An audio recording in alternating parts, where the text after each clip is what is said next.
말씀 보겠습니다. 마태복음 13장 44절 58절. 마태복음 13장 44절로 58절 말씀.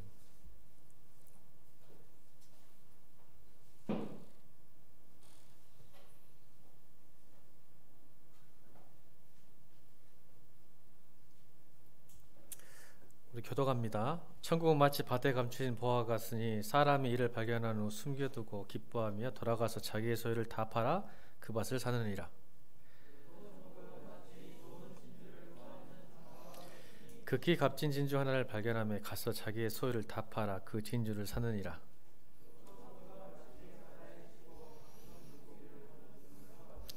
그물에 가득함에 물가로 끌어내고 앉아서 좋은 것은 그릇에 담고 못된 것은 내버리느니라.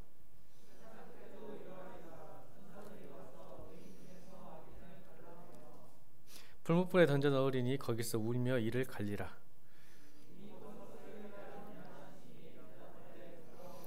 예수께서 이르시되 그러므로 천국에 제자된 서기관마다 마치 새 것과 옛 것을 그 곳간에 내어놓은 집주인과 같으니라. 고향으로 돌아가사 그들의 회당에서 가르치시니 그들이 놀라 이르되 이 사람의 이 지혜와 이런 능력이 어디서 났느냐.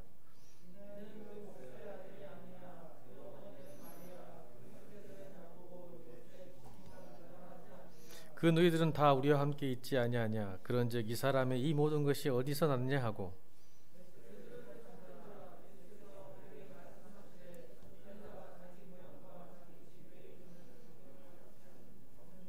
다 같이 그들이 믿지 않음으로 말미암아 거기서 많은 능력을 행하지 아니하시니라. 아멘. 귀한 가치를 발견한 사람이라는 제목으로 하나님 말씀 선포하겠습니다. 귀한 가치를 발견한 사람. 여러분 오늘이 무슨 날인지 아세요? 교회 교회력에 보면 사순절 시작이에요. 사순절 시작. 사순절 시작이 뭐냐면 그래서 오늘 재수요일이라고 그래요. 재수요일. 초대교회나 또 정통적인 교회에서는 사순절이 또 이제 이게 또 가톨릭의 또 어떤 절기락에서 어떤 교단들은 잘 안 지키고 저희 교단 쪽에서도 사순절 그렇게 좋아하진 않지만 제가 보기에는 개인 영성을 위해서는 사순절이 굉장히 중요하지 않을까라는 생각도 합니다. 잠시 소개하려고 그래요. 사순절이 무엇인가. 사순이란 말이 이게 40일이라는 뜻이죠. 40일. 그래서 오늘부터 시작해서 부활절 하루 전날까지. 그러니까 2021년 부활절은 4월 5일이에요. 주일. 그럼 4월 4일까지 40일이 넘어요. 왜냐하면 주일을 뺀 40일이요. 그러니까 아시겠죠? 주일을 뺀 40일. 그러니까 올해는 4월 4일까지 사순절을 지켰다가 4월 5일날 부활절을 맞이합니다. 그러면 초대공동체 초대교회에서는 왜 사순절을 지켰냐면 부활절 새벽에 세례를 줍니다. 초대교회에서는. 그러면 세례를 받은 사람들이 40일 동안 준비를 해요. 내가 세례를 받는다는 게 굉장히 중요한 의미거든요. 이제 하나님과 결혼한다는 뜻입니다. 영적인 결혼식이에요. 그래서 굉장히 준비하는 시간을 갖죠. 40일 동안 내가 정말 세례를 받을 수 있을까? 세례 받고 참 그리스도로 살 수 있을까라는 고민들, 성찰들, 자기를 돌아보는 시간이고 이미 세례를 받은 사람들 입장에서는 어떤가요? 자기의 세례를 확인하는 거죠. 내가 그리스도인의 삶을 잘 살고 있는 것인가? 이 방향에 맞는 것인가? 그리고 자기를 갱신하는 시간으로 굉장히 중요한 시간이었습니다. 그래서 이제 제2수요일이 되면 목사님들이 성도들 이마에다가 또 머리에다가 제2수요일이란 말은 예배할 때 제를 드렸어요. A씨에서 그래서 제라는 그걸 가지고 물에 타서 여러분 머리 이마에다가 십자가를 그으면서 사순절의 시작을 알리게 되었던 겁니다. 사순절 인간의 죄와 어떤 그 유한성, 우리가 인간이 얼마나 죄가 또 많고 또 얼마나 유한한가, 한계가 있는가, 또 인생의 헛됨을 돌아보는 시간이에요. 그러니까 어떻게 되죠? 사순절 시간 동안 우리의 죄와 유한함과 인생의 허상함과 무상함을 생각하다 보니 우리가 하나님께, 예수님께 우리의 죄를 용서를 구하고 또 하나님의 도우심을 구하는 시간이죠. 그래서 영적으로 영성이 굉장히 깊은 시간입니다, 사실은. 근데 이게 점점 현대 기독교에서는 바쁘고 힘들고 그런다고 해서 이제 바뀌었죠. 그래서 뭐 금식도 하고 뭐 하는데 요즘은 뭐 미디어 금식하고 뭐 북한 돕기 헌금을 하고 또 이런 식으로 이렇게 돌려서 하는 경우는 많은데, 여러분 제가 이제 우리 교회 올해는 사순절을 잘 지키지 있어요. 또 코로나 때문에 더 힘드신데 거기까지 더 무거운 짐을 줄 수 없어서 그렇지만, 오늘 이 설교를 들으시고 오늘 시작이구나, 그래서 여러분 개인 영성으로 하나님을 더 깊이 생각해서 여러분의 신앙과 믿음이 깊어지기를 주님으로 축원합니다. 여러분 신앙은 개인적으로 여러분 했으면 좋겠어요. 그래서 여러분 오늘 마태복음 13장은 천국에 대한 비유를 전체가 13장 전체가 천국에 대한 비유, 하나님 나라에 대한 비유를 합니다. 총 7가지 비유를 하죠. 한번 큐트를 했으니까 7가지 한번 기억하실 것 같아요. 그죠? 첫 번째 13장 전체가 비유입니다. 자, 그러면 첫 번째 비유는 뭘까요? 천국에 대한 비유. 모르세요? 첫 번째, 씨 뿌린 자의 비유. 씨를 뿌렸더니 좋은 밭에 떨어진 사람, 길가에 뿌려진 사람, 돌가에 뿌려진 사람, 또 가시밭에 뿌려진 사람, 뭐 좋은 밭에 떨어진 사람 기억하시죠? 그럼 또 무슨 비유가 있었죠? 그 다음에 겨자씨 비유가 있었죠. 그 다음에 누룩의 비유가 있었어요. 그 다음에 네 번째는 가라지 비유가 있었고, 다섯 번째는 오늘 본문의 보화의 비유, 여섯 번째는 진주의 비유, 일곱 번째는 그물의 비유. 사실은 엄밀히 따지면 8가지 비유예요. 8가지 비유. 오늘 본문 중에 이거 한번 읽어볼까요? 52절 읽겠습니다. 이건 잘 모르시더라고요. 물론 많은 신학자들과 설교할 때 7가지 비유입니다 라고 하지만, 오늘 사실 제가 52절을 좀 깊게 생각해 보려고 여러분 잘 놓치는 부분인 것 같아요. 52절 읽겠습니다. 52절 시작.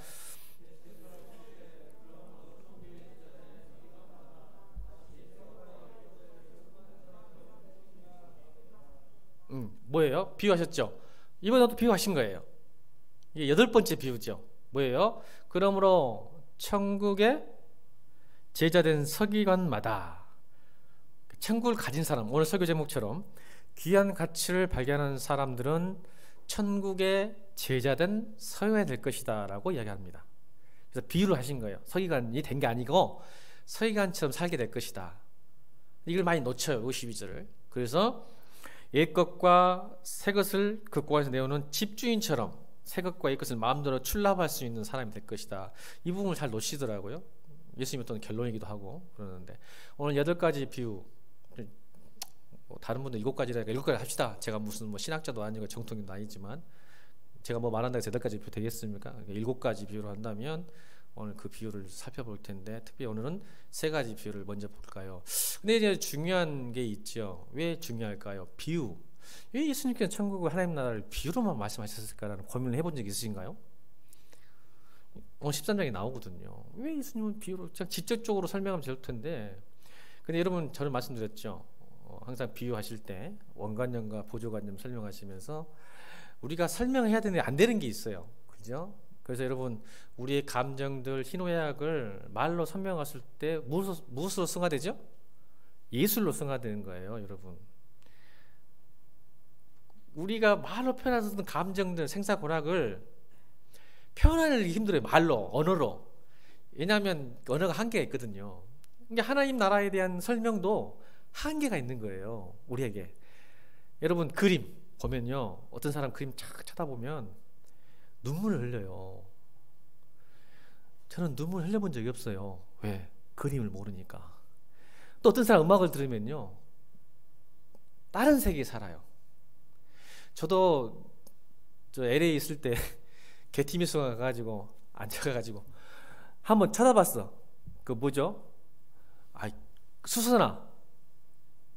수선화 유명한 그림 있죠.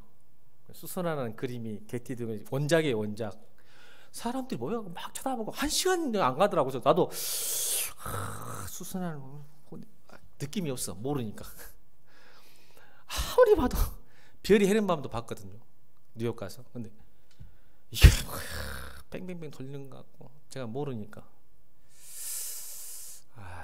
역시 알아야 되는구나. 그림을 모르면 아는 만큼 보이는 거예요. 천국도 마찬가지인데. 그래서 성경은 예수님께서 비유로 말씀하신 이유를 설명하셨어요. 자, 우리 13장 10절 11절 읽겠습니다. 13장 10절 11절 시작.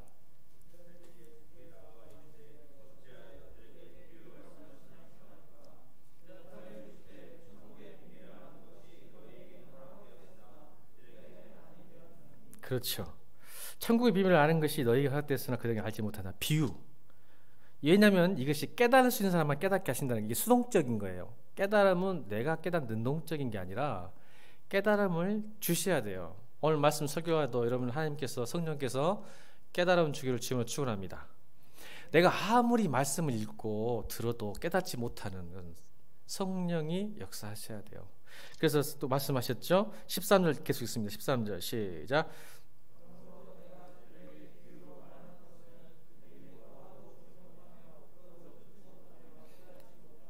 보세요.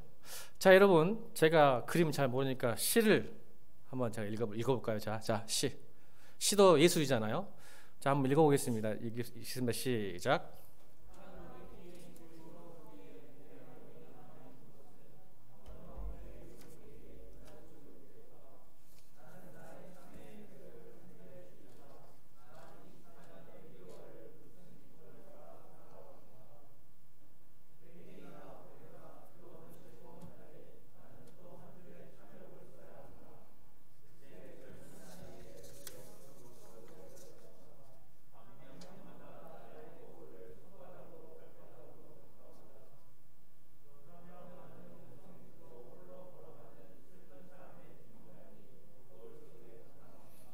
윤동주 시인의 참여라는 시입니다. 여러분, 이 뜻을 알겠어요?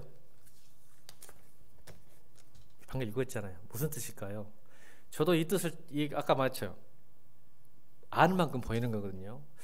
좀 처음 이걸 시를 대했을 때 윤동주 시인의 참여로, 와, 개인적으로 참, 이런 윤동주 생각하죠. 한 점 부끄럼 없는 하늘에, 뭘 이렇게 잘못했을까. 만 24년 1개월. 여러분, 저 시가 윤동주 시인의 20대 시인 지금 24, 저 시에 나와요. 24년 1개월 제가 그렇게 살았다는 거예요. 24년 1개월 동안에 참여로 해도, 청년이 살아봤자 얼마나 참여를 많이 했을까, 고민이 많을까 했는데, 사실은 이게요, 우리는 좀 못 깨닫잖아요. 보세요. 비유를 말해도 못 깨닫아. 비유한 거예요. 윤동주 시인이 24세 때 참여로. 제목 보면 몰라, 뭐가 이렇게 지혜가 많을까. 아니에요. 저게 바로 망국인의 한을 비유한 거예요. 일제시대 강점기 때 나라 잃은 서름 한 청년으로서의 참회, 아무것도 할 수 없는 자기의 모습, 나라가 망했는데 난 이렇게 살고 있고, 나의 거울, 나를 보고 이 시대를 볼 때, 그래서 참여. 그러니까 여러분, 일본 사람들이 저걸 딱 보고 잡아가겠어요? 못 잡아가겠어요? 못 잡아가요. 깨달아야지. 이게 무슨, 여러분도 못 깨달았잖아. 지금 막 깨달은 척 하고 있는데, 지금 윤동주 시인이 지금 일본을 고발하고 자신이 독립의지를 나타내고, 제가 이렇게 비유해서 자기가 지금 설명한 거예요. 망국의 한을, 자기 한을 나타내는데, 저 일본 사람들이 읽었다고 해서 저걸 알고 잡아가겠어요? 어떤 개인의 문제라고 생각하죠. 이게 비유예요. 깨달은 사람만이 아는 거죠. 성경도 마찬가지입니다. 그래서 비유하신 거예요. 이렇게 시처럼 예수님께서 말씀하신 거죠. 여러분, 다시 부탁드립니다. 성령께서 오늘 여러분 가운데 역사하셔서 이 말씀이 깨달아지기를 주님으로 축원합니다.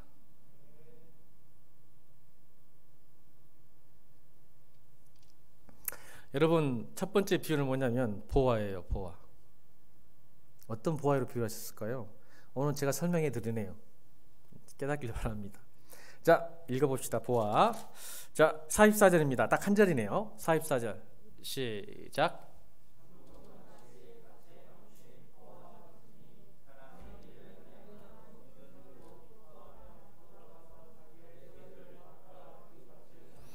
여러분 잘 알죠? 여러분, 인간은 가치를 추구하는 사람이에요. 그렇죠? 오늘 귀한 가치를 발견하는 사람. 인간은 가치를 추구하고 의미를 추구하게 되어 있습니다. 돈을 쓰더라도, 직장을 얻더라도, 또 뭔 하더라도, 어떻게 하든지 작은 의미와 가치를 쫓아가는, 추구하는. 동물은 그렇지 않죠. 동물에게 무슨 가치와 의미를 찾아보라 할 수도 없고 찾지도 않죠. 인간은 무엇을 하든 간에 가치와 의미를 찾을 겁니다. 여러분 오늘 예배 시간에 오면서 어떤 의미를 갖고 오셨을 거라고 저는 생각합니다. 그런데 이 스스로 지닌 이 인간의 가치가 우선순위를 결정합니다. 그렇죠? 인간은 어떤 가치와 의미에 따라 우선순위가 결정되죠. 무슨 일을 먼저 할까? 무엇부터 소유할까? 다시요. 인간은 자기가 가진 가치에 따라 우선순위가 결정되는데 무슨 일을 먼저 할까? 무엇부터 가질까? 그래서 한 사람이 가진 이 가치가 여러분 사람의 가치죠. 그 사람의 가치요. 어떻게 살아내느냐가 그 사람의 의미가 있기 때문에 그렇죠. 의미에서 결정내기 때문에 그렇죠. 그런데 천국의 가치는 어떨까요? 그래서 신앙은 그래서 무한한 가치예요. 그래서 신앙은 무한한 거예요. 따질 수 없는 거죠. 측량할 수 없고 수량화, 계량화할 수 없는 가치가 있다는 거죠. 신앙은 무한하니까. 그래서 이거예요. 자기의 소유를 다 내던질 수 있는 가치. 천국은. 그래서 비유를 하신 거예요. 이거예요. 야, 네가 소장농이야. 땅 주인이 아니란 말이야. 근데 남의 밭에 가서 일을 하다가 땅을 팠는데 보화가 나온 거야. 그럼 너는 어떻게 할래? 자, 가치와 의미. 그러면 여러분 정상적인 사람 같으면 어떻게 하겠어요? 조금씩 빼가겠어요? 주인 몰래? 이건 도둑질이에요. 맞죠? 지금 자기 밭이 아닌데 발견했다고 해서 주인 몰래 오늘은 이만큼, 내일 또 묻어놨다가 내일은 저만큼. 이건 도둑질하는 거예요. 이걸 알았다면 그 사람은 자기의 소유를 모두 어떻게든지, 제가 말씀드리죠. 여러분 돈을 꿔서라도 대출을 받아서라도 그 밭을 삽니다. 그럼 어떻게 되죠? 그 땅에 갇힌 숨겨져 있던 보화가 내 것이 됩니다. 이게 천국이에요. 천국의 가치 아는 사람은 나를 던질 수가 있는 거죠. 그래서 비유하신 거예요. 네가 만약 보화를 발견했다면 이렇게 생각하지 않겠니? 너도 너의 인생을 살다가 우연찮게 진리를 발견했다면, 네가 예수 그리스도의 생명을 알게 됐다면 너의 인생이 던져지지 않겠니? 어떠한 소유보다도 어떠한 일보다도 먼저가 되지 않겠니? 우선순위가 되지 않겠니라고 예수님께서는 말씀하고 계신 거죠. 두 번째 비유예요. 이제는 무역상, 장사한 사람 비유예요. 좋은 진주를 발견하면 또 너의 모든 걸 던질 수 있지 않겠니? 장사하다가 저는 진주를 한번 본 적이 있죠. 여러분 제가 동남아 선교 여행을 가거나 동남아시 많이 가보면 동남아는 참 진주가 아주 흔해요. 그래서 여러분 모양이 안 좋고 좀 작은 것은 정말 싸요. 막 장난감처럼 싸요. 진주가. 여러분 진주가 비쌀 것 같죠. 막 모양이 못생기고 좀 작은 것은요 막 장난감 같은 거 해요. 근데 좀 크고 잘 가공되는 진주는 점점 비싸집니다. 근데 여러분 2021년 올해 2월 달에 세계에서 가장 비싼 진주가 발견됐습니다. 보실까요? 작죠? 조개 안에 요만한 이게 지금 4억 원입니다. 4억 원. 하여간 믿음들 좋아하고 놀라지도 않아. 4억 원은 돈도 아니에요. 우리 교회는 4억 원이라고. 와, 놀래네. 리액션이 없어. 여러분 조그만 저 진주가 4억 원입니다. 저 보세요. 자연산 저게 동글동글하잖아요. 가공한 것은 싸지거든요. 이만한 큰 것을 깎아가서 이렇게 한 것은 작은데 자연산이 저렇게 아주 동글동글해가지고 이게 멜로 진주랍니다. 멜로 진주. 이것은 보세요. 진주하면 무슨 색이 떠오르죠? 하얀색인데 저것은 자연산인데 동글동글할 뿐만 아니라 작지만 황금색이에요. 그래서 아주 희귀한 진주랍니다. 4억 원짜리입니다. 그 어부가 발견했는데 어떻게 발견했는지 아세요? 우연하게 발견했어요. 오늘 본문처럼 우연하게 인생을 살다가 우연하게 어디서 발견했냐면 여러분 보세요. 다음 장 여기서 발견했어요. 여러분 발견할 수 있을 것 같아요? 자기 마을의 부표예요. 부표 뭔지 알죠? 바닷가에 띄워놓는 거, 강물에 띄워놓는 거. 근데 지금 조개가 붙어있죠. 근데 여러분 저기서 어떻게 정말 우연이죠. 여러분 저기서 저렇게 멜로디 4, 5원짜리 있다고 상상이나 가겠어요 여러분들? 여러분 하나님 나라의 복음이 이렇게 우연하게 옵니다. 생각지도 못할 때 오는 거예요. 인생 살다가. 그래서 진주가 나오는 거죠. 저기서 발견했어요. 그래서 찍어놓은 거예요. 올 2월 달에 발견됐습니다. 지금 4, 5원까지 지금 흥정하고 있답니다. 중국 바이어하고. 아마 더 높아질 수도 있어요. 저기서 발견했어요. 우연치 않게. 세계에서 제일 비싼 빈주 4억 원짜리. 그러면 넌 어떻게 하겠니? 여러분 이 주인은 태국에서 발견했어요. 태국에서 발견했는데 그 주인이 안 판답니다. 지금 계속 가격 올리려고. 이거 보세요. 너무 가치가 좋으니까 배짱을 부리고 있는 것 같습니다. 천국은 이런 것 같아요. 비교할 수 없죠. 이 세상의 것과. 자, 세 번째 예수님께서 비유는 뭐냐면 그물이에요. 한번 읽어볼까요? 말씀. 자, 48절, 49절, 50절 읽습니다. 47절, 48절 시작.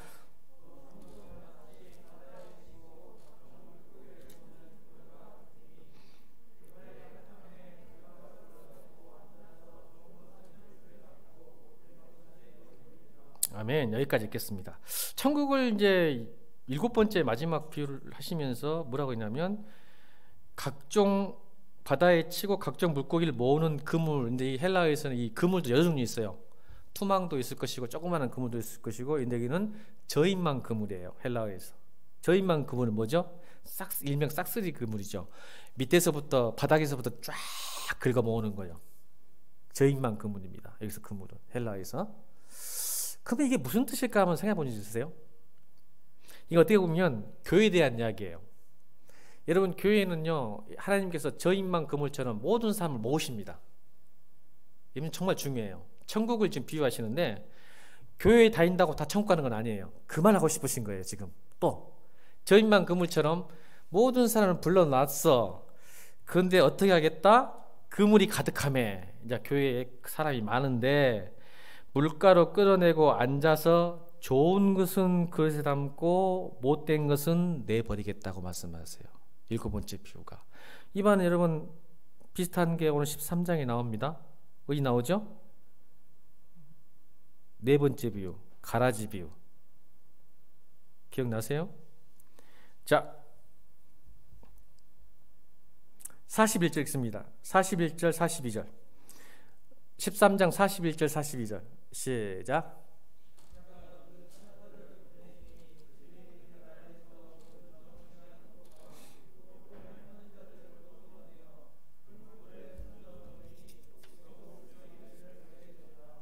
또 똑같은 거예요. 지금 보세요. 가라지 비유와 그물의 비유가 천국은. 그러니까 교회 안에도 가라지가 있고 알곡이 있고, 여기서 이제 이스라엘 배경으로 보면 밀밭이에요. 밀밭.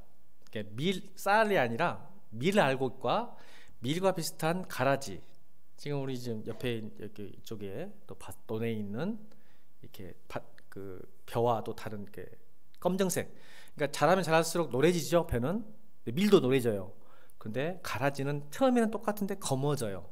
그리고 또 나중에 그 밀은 알곡이 찾으니까, 그래서 알곡 비유가 가라지에 나온 거. 밀은 시간이 지날수록 노래지면서 알곡이 열매가 많아지니까 어떻게 될까요? 고개가 숙여져요. 무거우니까, 열매가 많으니까 고개가 숙여지는데, 검정색 이 가라지는요 키는 자라는데 알곡이 없으니까 여전히 뻣뻣해요. 이게 또 이게 생각하죠. 천국을 백성은 점점점 신앙이 성숙할수록 겸손해지지만 가라지들은 신앙생활 할수록 바리새인과 서기관처럼 뻣뻣해져요. 목이 곧은 사람처럼. 이런 비유를 많이 하시죠. 그러죠. 근데 여러분 놀라운 사실은 밀과 이 가라지는 처음에는요 이 가라지가 굉장히 빨리 자랍니다. 여러분 신앙생활이 좀 더디고 힘들다고 잘 성장 안 된다고 여러분 오해를 안 했으면 좋겠어요. 가라지들이 빨리 자라요. 급속하게 자랍니다. 근데 시간이 지날수록 진짜는 늦게 자라지만 알곡이 풍성해요.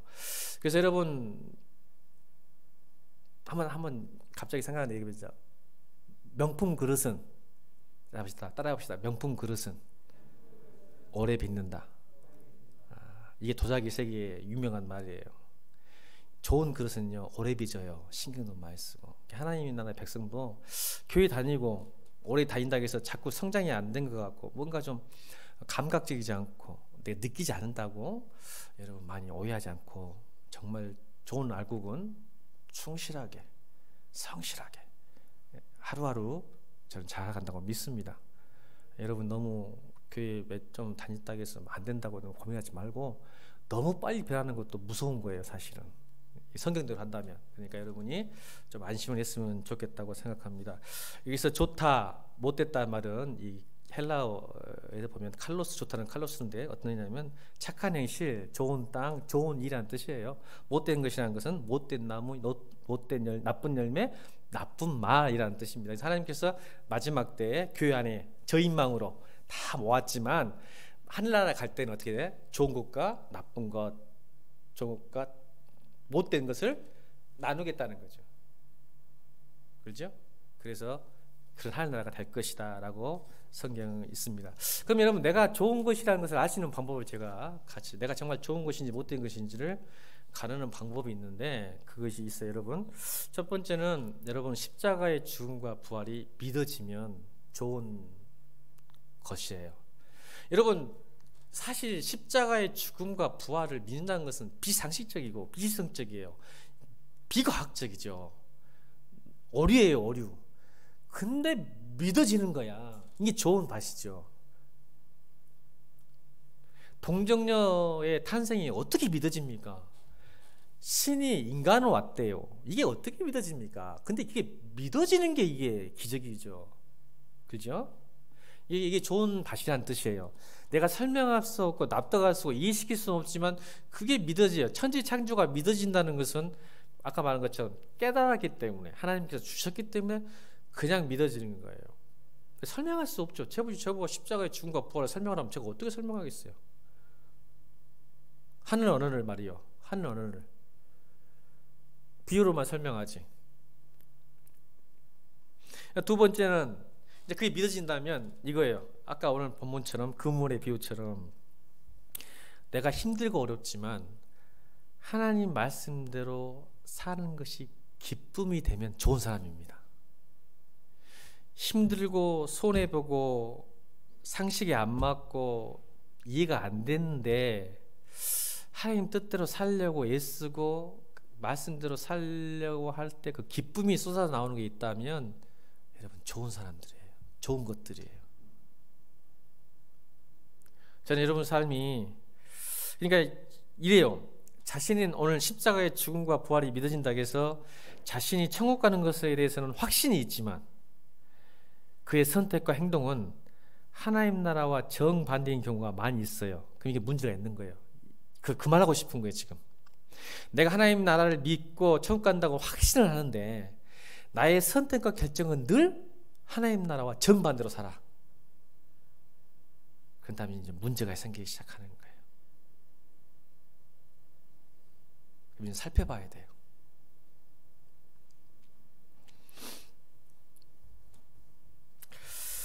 그러시고는 이렇게 이 세 비유를 딱 하시는데 마지막에 보세요. 가라지 비유와 그물의 비유를 할 때 50절 풀무불에 던져놓으니 거기서 울며 이를 갈리라. 제가 울며 이를 갈리라 이런 부분을 지옥 가면 풀무불이에요. 풀무불이란 말은 엄청 그죠 여러분 그 대장장이들이 이렇게 막 불 때는 거 있죠. 이렇게 그 쇠 달굴 때 쓰는 게 풀무불이에요. 엄청난 온도가 높거든요. 700도가 넘어야 칼을 단련을 시킵니다, 여러분.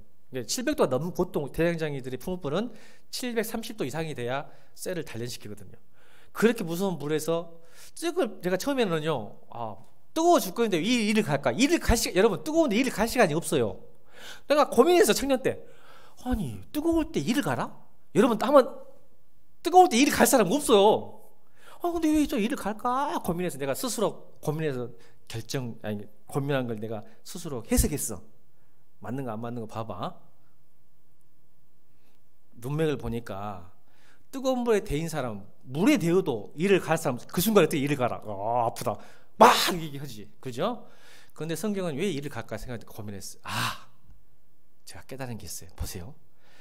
자기는 좋은 것이라고 생각했는데 지옥 가 있는 거야. 에이씨, 이렇게 한참 몇 년을 고민해갖고 내가 해석했는데 감동들이 없네. 다시. 여러분, 풀무불에 들어가면 일을 갈 시간이 없다니까. 근데 성경 왜 저렇게 썼을까 했더니 고민해봤어. 아까 말했잖아. 자기 확신에 빠진 사람은 나는 죽어서 천국 갈 거야 했는데 지옥 가 있어. 그래서 뭐 하고 있어? 지금 풀무불 속에서 일을 가는 거야. 아니, 하나님이 나한테 왜 이러지? 나 열심히 봉사하고 열심히 예배 드리고 열심히 헌금을 드는데 왜 내가 가 있어? 일을 가고 있는 거야. 나는 좋은 사람이었다고 생각했는데 지옥 가 있는 거야. 그러니까 일을 가는 거지 지금. 아마 제가 그럴 수 있어요. 그럴 수 있지 않겠어요? 여러분, 제가 천국 갈 수 있는 여러분 다 믿고 있을 거잖아. 근데 내가 딱 지옥 가 있으면 하나님께 일을 가고 있을까? 왜요? 하나님, 내가 모두게 목사시켜 차라리 목사시키고 마음도 살다가 좀 지옥 가면 좋을 텐데, 아니 목사시켜놓고 그렇게 힘들게 해놓고는 지옥 가 있으면 일을 가겠어 안 가겠어? 민선이 일을 가는 정도가 아니라 혀를 깨물고 있을 거야. 그게 제가 해석한 거예요. 여러분 사순절 기간이죠. 살펴보세요. 여러분 잘못 착각에 빠져서 일을 갈 수 있어요. 나는 말씀드렸죠. 십자가의 부활과 죽음이 믿어졌어. 그래서 난 천국 간다고 확신했는데 반대로 여러분 여기까지는 괜찮아. 그래서 확신하니까 난 뭘 해도 천국 간다 이랬는데 지옥 가 있을 수가 있다는 거야. 왜? 그 다음에 중요해. 내가 하나님 말씀대로 인생을 선택하고 결정했는지, 하나님 말씀대로 살려고 그렇게 애를 썼는지, 기뻤는지를 살펴보라는 거예요. 그래서 여러분 계속 성경은 말하지. 산상수훈 마지막 주여 주여 하는 자마다 천국에 가는 게 아니다. 이 불법을 행한 자들아 내게서 떨어져라. 널 모르겠다. 우리는 주여 주여 할 수 있어. 왜? 천국을 믿고 십자가를 믿으니까 주여 주여 주여 했단 말이야. 그런데 나의 삶은 전혀 하나님 나라가 아니라 나의 나라로 살았지. 나의 나라로. 천국 백성이 아니라 나의 나라로 산 거야. 그러니 내가 대체 널 모르겠다. 여러분, 자기 확신은 믿음이 아니라 신념일 수 있다고 말씀드렸죠. 믿음과 신념 차이. 신념은 내 안에서 나오는 거예요. 믿음이.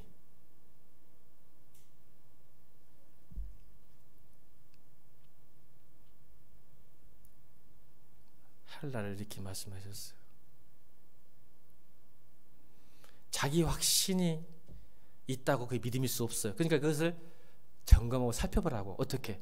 하나님 뜻대로 살고 있는지, 말씀대로 살고 있는지, 그게 기쁜지, 아니면 도망치든지 포기하는지 타협해버리든지, 이게 있으면 이건 내 확신이구나, 믿음이 아니구나 라고 좀 고민해보라고요. 이 사순절 시간에. 아멘.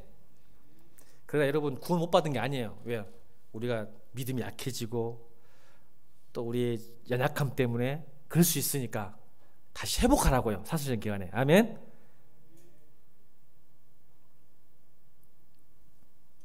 그래서 이렇게 말씀하셨어요. 51절 읽겠습니다. 51절 시작. 보세요. 깨달았느냐? 하나님을 깨달았느냐?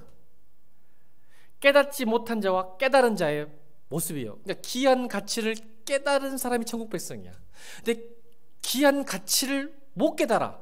그것이 13장에 계속 하고 있잖아.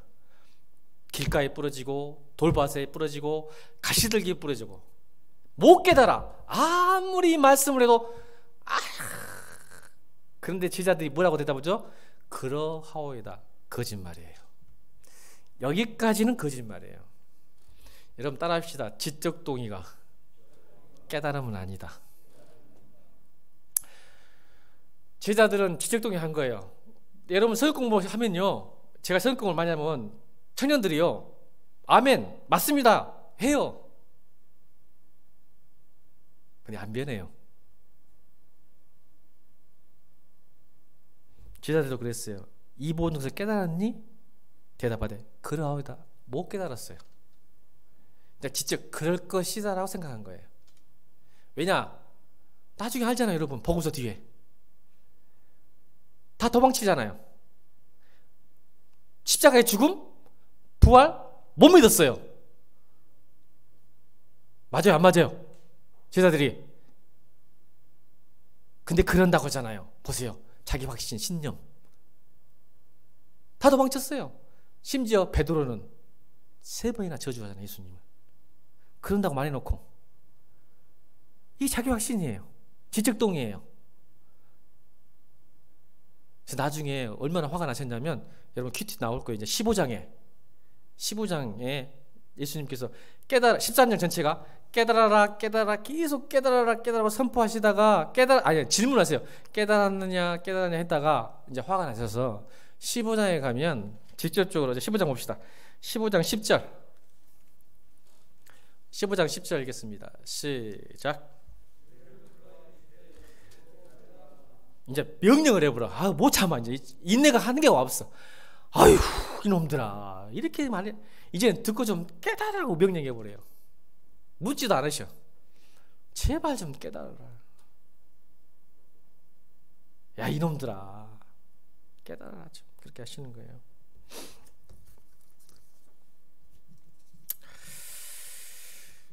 여러분, 참 깨달음이 어려워요. 그죠? 그래서 여러분, 좀 겸손해집시다. 성경을 깨닫는 것은 여러분이 어떤 신학을 해석하고 책을 읽어서 되는 게 아니라니까. 다시 말씀드릴게요. 성령께서 조명하셔요. 이게 이제 신학적으로 조명하심이 필요한데, 여러분 청년들 요즘 막 책 읽고 신학책을 인터넷 검색해가지고 막 진짜 깨닫다고 생각하는 거야. 아무 소용없어. 제발 그 속지 마. 자기 기만이야. 네이버 씨한테 물어보면 다 나오잖아. 근데 그것이 내가 알았다고 생각하는 거야. 아니에요. 깨달은 게 아니에요. 여러분, 진짜 보화를 발견하면 바뀝니다. 근데 보화를 발견했다 했는데 안 바뀌어. 이게 보화 발견한 거예요? 아니, 지금 그 말하고 있잖아. 제가 그러하오이다 이란 말이 왜 이게 거짓말하는 걸 보냐면, 여러분 앞에 지금 다이아몬드가 이만한 게 있는데 발견했어, 지나가다가. 그럼 여러분 어떻게 할 거야? 아, 다이아몬드구나 이러고 있을 거예요? 여러분, 삶이 바뀌어요. 가치가 바뀌어버리는 거야.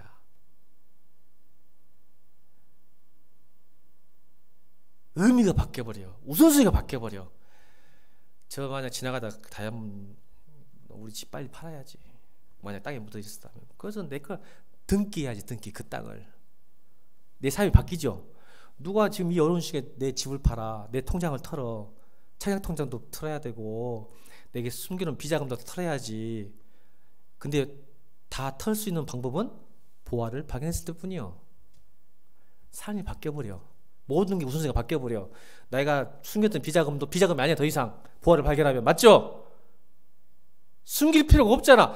그래서 바뀐다고. 진짜 귀한 가치를 발견한 사람들은 그러합니다 라고 끄떡끄떡하지 않고 손과 발이 바뀐다고. 행동이 바뀐다고.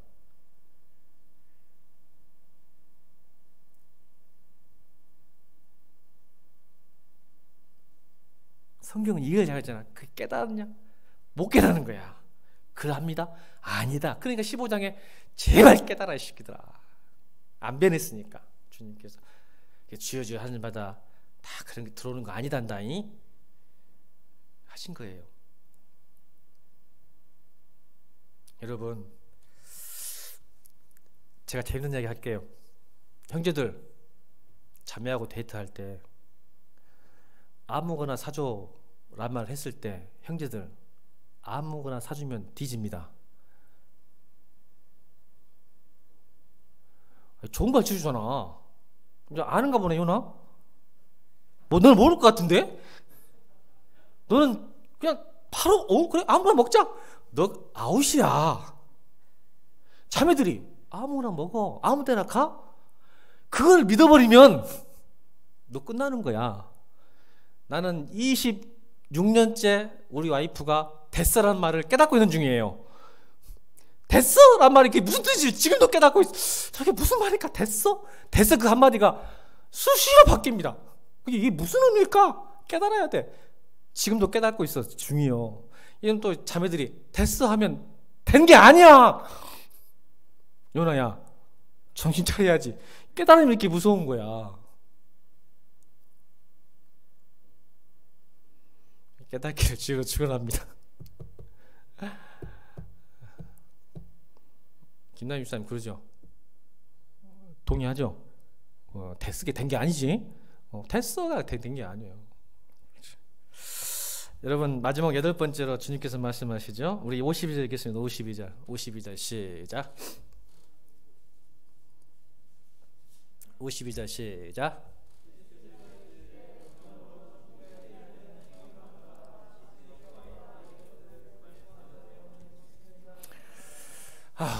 설교시간 다 지났어요. 시간이 지났어. 목사님이 말이 많아가지고 빨리빨리 끝내지.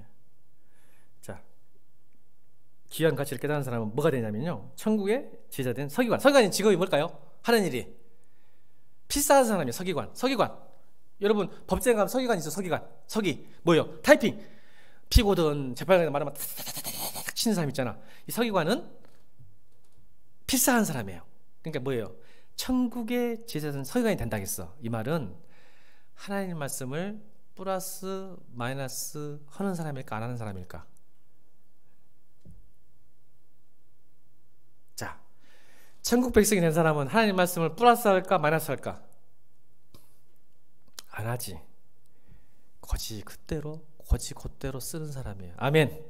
우리가 그런 사람이야. 그러니까 여러분, 말씀을 듣고 나한테 좀 불리하고 내가 좀 손해볼 것 같아서 좀 플러스 마이너스 않기를 바랍니다. 근데 우리는 자꾸 아이고, 우리 주님은 21세기에 안 오셨잖아. 1세기 때 오셔가지고 이 어려운 21세기에 코로나도 안 겪어보셨잖아. 이 말씀하면 난 어떻게 나 죽어, 손해봐, 잘려, 이러고 할 수 있다 없다? 안 한다.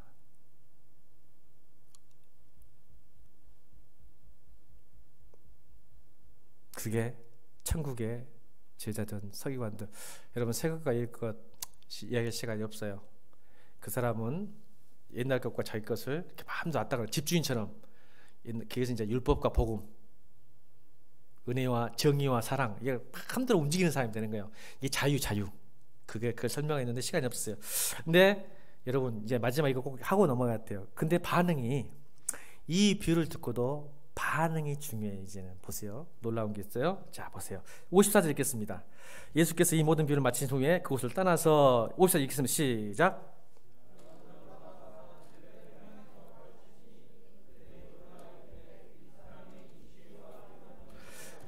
놀라죠. 이 비유의 말씀을 듣고 많은 사람이 놀랍니다. 패닉에 빠진 거예요. 사실은 뭐냐면, 지금까지 옛 것으로 살았어요. 옛 전통으로, 옛 믿음으로. 바리새인들과 서기관들이 배웠는데, 지금 예수님이 하늘나라를 새 것, 그러니까 오늘 제가 52절 설명이 이거야.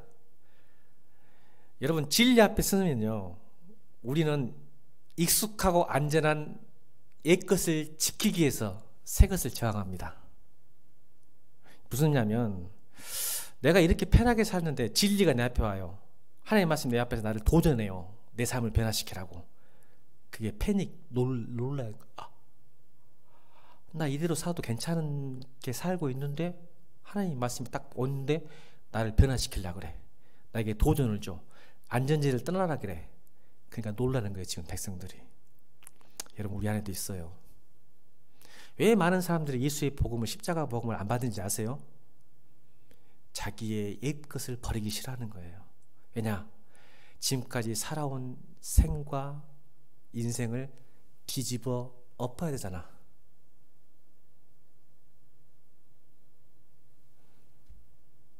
쉬운 일이 아니에요, 여러분. 여러분은 참 그래서 복된 사람들이에요. 여러분도 모르게 지금 여러분의 삶을 전복시킨 사람들이야. 이 세상은 안 받으려는 이유가 있어. 놀래서. 성경은 뭐라고요? 그걸 보고 57절 읽겠습니다. 57절. 예수를 배척한지라. 배척이란 단어가 그 유명한 스캔달론이에요. 여러분 설교했죠? 스캔달론, 헬라어로, 영어로 스캔들, 한글로 거침돌이 돼요. 예수가 인간이 살아가는데 거침돌에, 스캔달론, 스캔들이 되는 거야, 우리 인생에. 이 배척이라는 단어가 스캔달론이에요. 말했죠. 내가 마음대로 살고 싶은데 진리가 나를 묶어, 진리가 나를 도전해와. 스캔들이 된 거야, 스캔들. 그래서 놀라 패닉에 빠져서 배척에, 멀리해. 나 이대로 괜찮아. 내 인생 내가 사는데, 내가 돈 벌어서 내가 돈 쓴다는데 왜 예수님 나를 간섭해? 왜 하나님 나라를 나를 정복해? 하나님 나라가 내가 와야 되지라고 배척하는 거예요. 걸림돌 되는 거예요, 진리가. 그래서 못 깨닫는다. 너희들은 안 받아들인다. 15절 읽고 마칩니다. 13장 15절. 그 말을 직접적으로 하셨어요. 13장 15절 시작.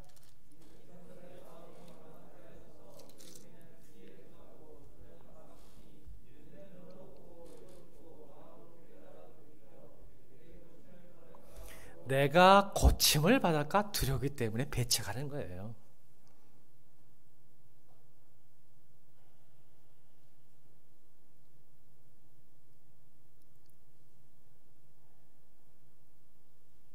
마음대로 살고 싶은데 진리가 나를 그렇게 안 되는데 이거 왜요? 우린 욕망에 욕망의 가치가 있거든요, 우리한테는. 여러분 깨닫기 바랍니다. 그런데 참 멋있는 이야기 하다가 시간이 없네요. 근데 여러분 복음을 받아들이면요 다른 세계가 있습니다.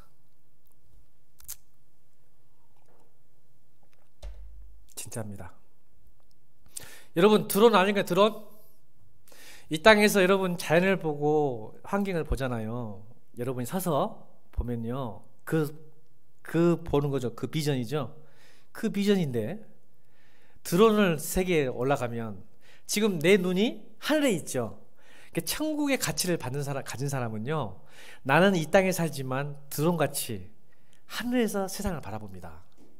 다른 세계를 경험하는 거예요. 그게 천국이에요. 이 땅에서도. 제가 드론을 생각했어요.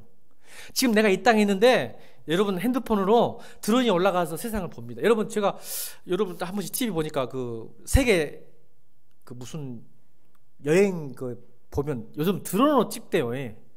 하늘에서 본 자연과 여러분 땅에서 본 자연은 엄청나죠? 다르죠? 여러분 그런 세계가 있어요.